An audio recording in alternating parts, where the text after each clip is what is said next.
world record attempt by Hicham El Guerrouj of Morocco in the all-blue strip.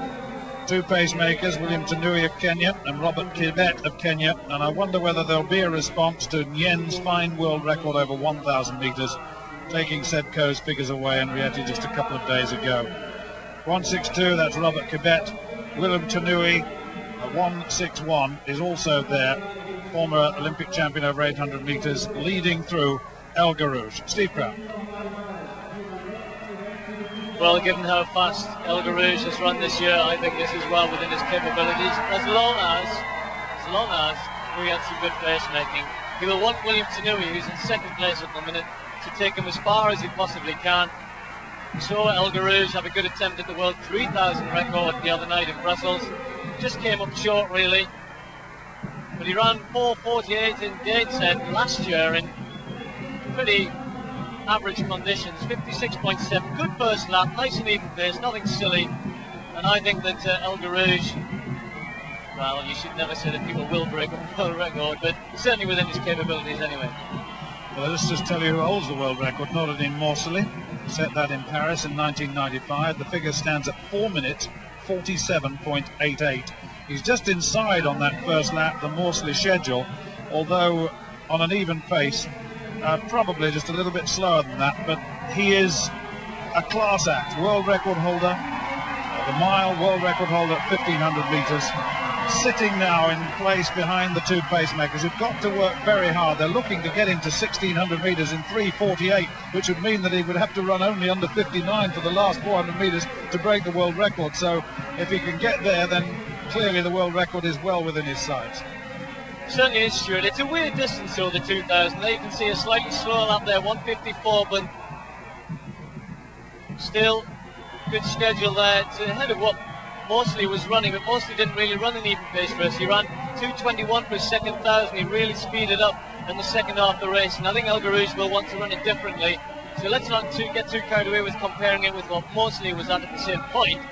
The key for him is to keep it even paced, and 1:54 is good. And now this is where William Tanui will earn his money. He really has to keep this pace going for at least another lap, preferably further.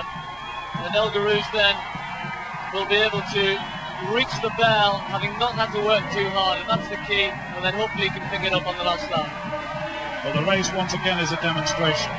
Pacemaker and the principal, the world champion, sitting in, having beaten Nyen, having seen Nyen break the record of 1,000 metres. That must have inspired him and motivated him.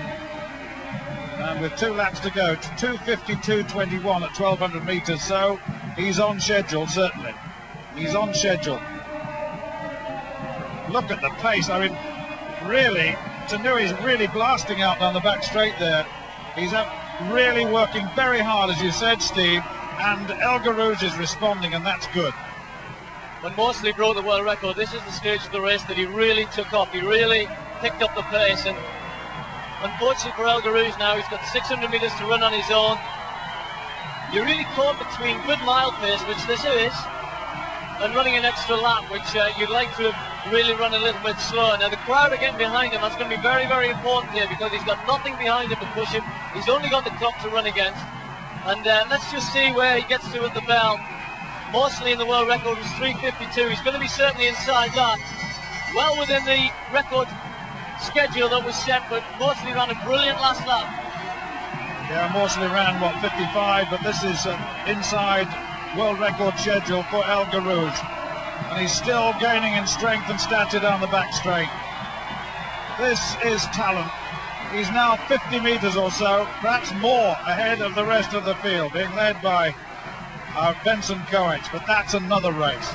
This is a record attempt, less than 200 metres to go. Just to remind you, the figure 4:47.88 he has to beat Morsali's figure set back in 1995. This man has the talent. The world record holder at 1,500, world record holder at 1 mile. Now watch the clock count down. He's got about 60 metres to go.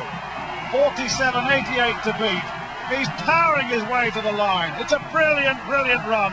And the world record has gone 4:44.79, and that is a magnificent performance. 3 seconds or so inside the world record set by Morsali. And Steve, it was always on the cards, it really was. But once the pace had gone, He just kept a relentless pace himself, and really he deserved that. He was inside, just outside the 3:48 that he wanted, but that meant that that last 400 metres was well within his grasp. Well, he's just made a whole bunch of brilliant names over miling history look very, very ordinary. 4:44. That is incredible. You can imagine running a 3:44 mile, which only he and Nien, of course, have run faster than, and then running a 60-second lap on the back of that. That's the sort of thing you're talking about. Forget that time that's down there in the bottom caption. That's the organiser there, Rudy Thiele, but El Guerrouj is just, well, you know, words almost defy you, because he's just setting standards now that I don't think anyone for quite a while is going to get close to. Let's not forget Nien, he broke the world record for 1,000 metres in Rieti on Sunday. But this night, once more, belongs to El Guerrouj. A brilliant performance over 5 laps.